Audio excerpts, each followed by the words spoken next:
Jumpa lagi di channel Cahya Abu Husain. Di video kali ini kita akan membahas program yang sedang viral yang dicanangkan oleh pemerintah. Masih mengenai perpajakan, yakni program pengungkapan sukarela. Apakah itu program pengungkapan sukarela? Meski agak telat, tapi video ini saya persembahkan kepada teman-teman yang masih belum paham dan ragu tentang program ini. Video ini berisi tentang konsep dan hitung-hitungan benefitnya program ini. So, stay tune ya. Jangan lupa like and subscribe untuk perkembangan channel ini dalam membuat video yang bermanfaat lainnya. Sebelum kita lanjut, kita lihat dulu perjalanan program pengampunan pajak dalam beberapa tahun ke belakang. Dimulai di pertengahan tahun 2016 dan berakhir di bulan Maret 2017, program tax amnesty digadang-gadang merupakan program yang sukses.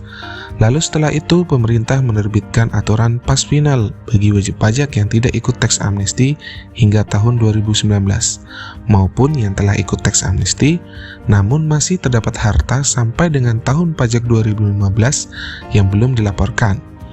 Dan program ini nanti akan kembali bergulir setelah periode PPS ini berakhir, namun hanya diperuntukkan khusus untuk yang ikut tax amnesty saja.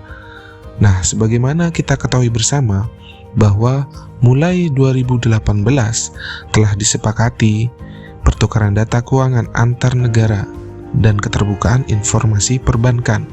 Setelah itu dilanjutkan oleh aturan pengesahan mengenai kewajiban instansi, lembaga, dan asosiasi memberikan data kepada Direktorat Jenderal Pajak, serta data marketplace yang sudah terbuka, menjadikan semua data keuangan maupun transaksi ekonomi menjadi dapat dengan mudah diketahui oleh Direktorat Jenderal Pajak.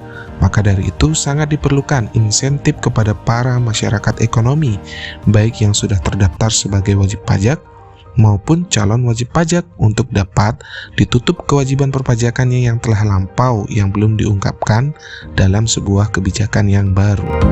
Kita masuk terlebih dahulu ke dalam pengertian.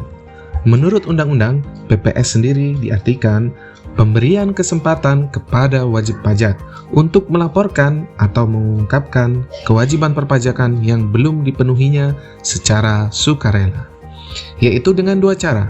Yang pertama, apabila sehubungan dengan kewajiban perpajakan sampai dengan tahun pajak 2015 yang sudah diajukan amnesti pada waktu lalu, maka wajib pajak dapat melakukan pembayaran pajak penghasilan berdasarkan pengungkapan harta yang tidak atau belum sepenuhnya dilaporkan pada tax amnesty.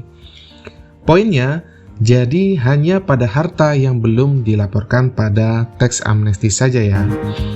Kemudian, yang kedua, untuk kewajiban perpajakan dari tahun pajak 2016 hingga 2020, wajib pajak dapat melakukan pembayaran pajak penghasilan berdasarkan pengungkapan harta yang belum dilaporkan dalam SPT tahunan pajak penghasilan orang pribadi di tahun pajak 2020.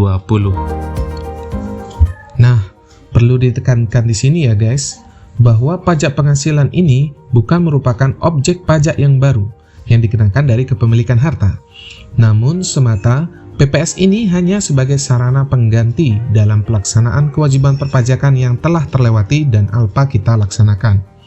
Sehingga secara sederhana, perhitungannya hanya didasarkan dari harta yang belum dilaporkan saja. Kenapa demikian?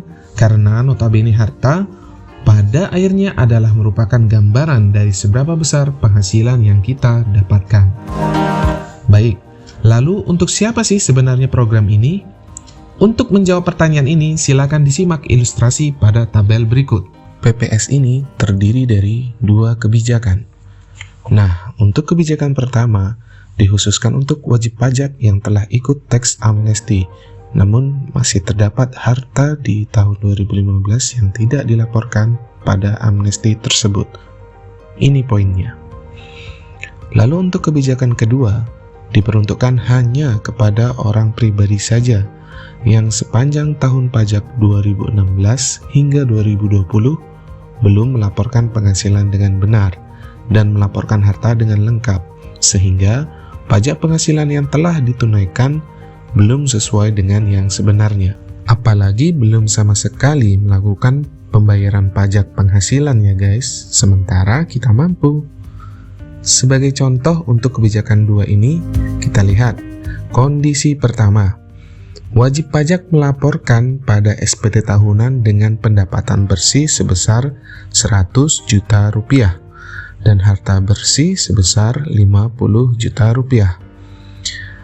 Pada kondisi real, harta yang dimiliki di tahun tersebut adalah telah sama dengan yang dilaporkan, yaitu 50 juta rupiah. Nah, untuk kondisi ini, wajib pajak boleh memilih untuk mengikuti program ini atau tidak. Lalu, kita lihat di kondisi kedua. Pelaporan pada SPT tahunan sama seperti kondisi pertama tadi. Namun, ternyata wajib pajak tersebut secara real memiliki harta yang jauh dari yang dilaporkannya, yaitu 500 juta rupiah. Harta yang sebesar ini tentunya tidak sebanding dengan penghasilan bersih yang dilaporkan. Maka untuk kondisi ini, sebaiknya wajib pajak ikut dalam program ini.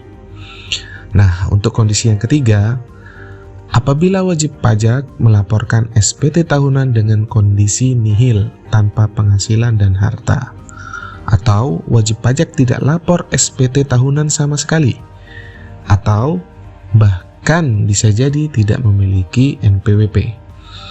Namun di sisi lain, wajib pajak memiliki hutang pada bank senilai 500 juta rupiah. Tentunya hutang ini akan dapat dilunasi dengan penghasilan yang dimiliki oleh wajib pajak yang seharusnya dilaporkan pada SPT tahunan. Dengan demikian, bila kondisi seperti ini terjadi, hendaknya kita ikut dalam program ini. Kesimpulannya, harta yang dimiliki sangat erat kaitannya dengan penghasilan yang diwajibkan untuk ditunaikan pajak penghasilannya. Lalu bila mana penghasilan yang tidak wajib ditunaikan pajak penghasilannya? Silakan dinantikan pembahasan selanjutnya mengenai ini pada tema video lainnya. Selanjutnya, kita akan membahas tarif. Untuk menentukan program ini menarik atau tidak, tentunya kita akan membandingkannya dengan aturan sebelumnya.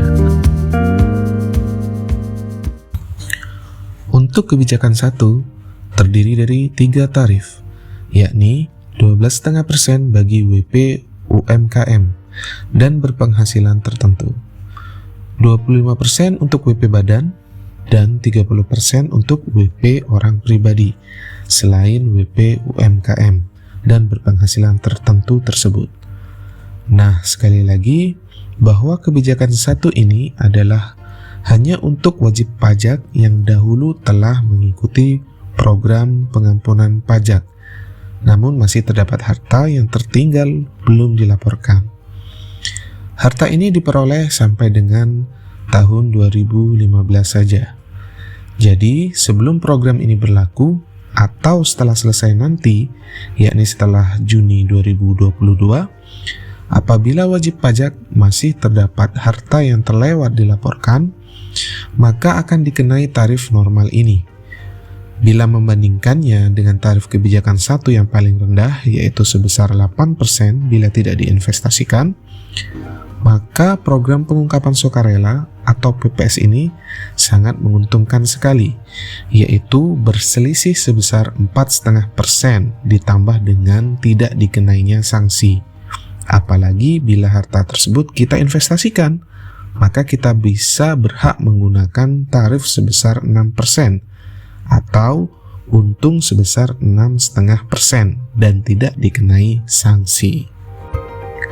Keuntungan menjadi bertambah apabila kita tidak termasuk ke dalam golongan wajib pajak UMKM atau memiliki gaji dengan nilai tertentu yang seharusnya dikenai tarif 30%. Dengan mengikuti program ini, maka kita bisa untung minimal 22% plus tanpa dikenai sanksi. Sangat menggiurkan bukan teman-teman? Bila Anda memiliki perusahaan yang juga pernah ikut tax amnesty, silakan hitung sendiri keuntungan tarif PPS ini, yaitu minimal 25% dikurangi dengan 11% atau 14% ya teman-teman. Luar biasa bukan? Selanjutnya, untuk kebijakan 2, yang ini hanya diperuntukkan bagi orang pribadi saja. Untuk harta yang belum dilaporkan atau yang merasa kewajiban perpajakannya belum benar dari tahun 2016 hingga 2020. Sebagaimana yang telah dijelaskan sebelumnya, bila teman-teman memilih membetulkan pelaporan SPT tahunan saja tanpa mengikuti program ini, maka teman-teman harus mempersiapkan dana, yaitu sebesar 5% apabila penghasilan teman-teman yang belum dilaporkan sampai dengan 50 juta. Namun bila lewat dari itu, yakni bila sampai dengan 250 juta, maka selebihnya ditambah dengan tarif 15%. Atau bahkan jika melebihi lagi, yakni sampai lebih dari 500 juta, maka akan dikenakan 4 tarif, yaitu selain 5%, 15%, juga 25% dari lapisan penghasilan 250 juta hingga 500 juta, dan yang terakhir adalah 30% untuk sisa lapisan penghasilan 500 jutanya ke atas. Tarif berlapis ini biasa disebut dengan tarif progresif ya teman. Nah, ini belum termasuk sanksi keterlambatan penyetoran dan hanya untuk 1 tahun pajak saja. Bila terdapat 4 tahun pajak yang belum kita laporkan dengan benar, maka silakan dikalikan 4 saja. Nah teman-teman, program ini atau PPS ini menyederhanakan itu semua. Tidak perlu kita hitung lagi penghasilan kita yang sudah lama itu, yang sudah kita lupakan dari tahun 2016 hingga 2020. Cukup kita melihat harta kita di akhir tahun 2020 saja yang tersisa, yang belum dilaporkan pada SPT tahunan. Lalu kita kalikan dengan tarif PPS ini, misalkan tarif yang tengah 14%. Kita bisa berhemat dengan membuat perhitungan seperti ini. 14% adalah manfaat untuk 5 tahun pajak yang dimaafkan, sehingga ibaratnya kita hanya membayar tidak sampai 3% per tahunnya. Sementara tarif paling murah untuk selain usaha berdagang adalah 5% ya teman-teman. Sehingga kita bisa untung 2% setiap tahunnya. Apalagi bila kita seharusnya dikenai tarif progresif 15% bahkan lebih. Nah, sekali lagi, tarif progresif ini adalah untuk kalian yang punya penghasilan selain dari usaha berdagang. Seperti misalnya karyawan, direktur perusahaan, pemilik perusahaan, atau jasa profesi. Jika usaha kita berdagang, baik barang atau jasa, maka kewajiban pajaknya adalah dari omset, dikenai PPh 1% untuk tahun pajak sebelum Juli 2018 dan setelahnya 0,5%. Tapi ini khusus untuk UMKM saja ya, yaitu yang omset setahunnya tidak lebih dari 4,8 miliar atau dengan keuntungan bersih tidak lebih sekitar 480 juta setahun bila margin usahanya hanya 10%. Bila omset lebih dari itu, maka pengenaan tarifnya akan sama seperti tarif progresif tadi. Bagi pedagang, meski tarif PPh umumnya lebih murah yakni 1% atau 0,5%, tapi perlu diingat ini adalah dikenakan dari omset, sehingga bila hitungannya dari penghasilan bersih, maka rata-rata akan sama saja pengenaannya. Seperti contoh perhitungan tadi, misal omset yang kita sembunyikan di SPT tahunan adalah sebesar 3 miliar rupiah, sehingga kita harus membayar PPh UMKM sebesar 15 juta rupiah setahun. Atau bila menyembunyikannya selama 4 tahun misalkan, maka seharusnya kita membayar PPh UMKM total sebesar 60 juta rupiah. Belum ditambah sanksi ya teman-teman. Nah, lalu bila kita ikut program ini, simpel saja. Kita hanya membayar 14%-nya saja dari harta yang belum dilaporkan pada SPT tahunan terakhir di 2020. Misal ada mobil seharga 200 juta rupiah yang belum dilaporkan dan masih dimiliki di tahun 2020. Ingat ya teman-teman, posisi harta hanyalah yang ada di tahun 2020 saja, tidak 2019, 2018, atau yang ke bawahnya. Maka yang harus dibayar untuk mengikuti program ini adalah 200 juta rupiah dikali 14%, yaitu senilai 28 juta rupiah. Jauh lebih murah bukan? Dibanding tadi yang sebesar 60 juta rupiah belum termasuk sanksi. Bayangkan manfaatnya adalah dengan dihapuskannya jejak-jejak pajak kita yang belum diungkapkan selama 5 tahun. Contoh di atas tentunya hanya menggambarkan kewajaran dari penghasilan yang sebenarnya didapat dengan harta kekayaan yang dimiliki. Karena pastinya, banyaknya harta kekayaan yang dimiliki akan berbanding lurus dengan penghasilan yang didapatkan. Nah, bagi teman-teman yang ingin diskusi lebih lanjut, kira-kira lebih menguntungkan mana antara melakukan pelaporan SPT seperti biasa atau ikut program ini? Monggo dipersilakan diketik di kolom chat. Kesimpulannya, ayo kita segera manfaatkan program ini untuk menghapus jejak-jejak kewajiban perpajakan masa lalu yang belum diungkapkan. Bukan hanya perasaan saja loh yang bisa diungkapkan. Demikian, terima kasih teman-teman telah bersedia menonton video ini. Jumpa lagi pada pembahasan selanjutnya. Terima kasih.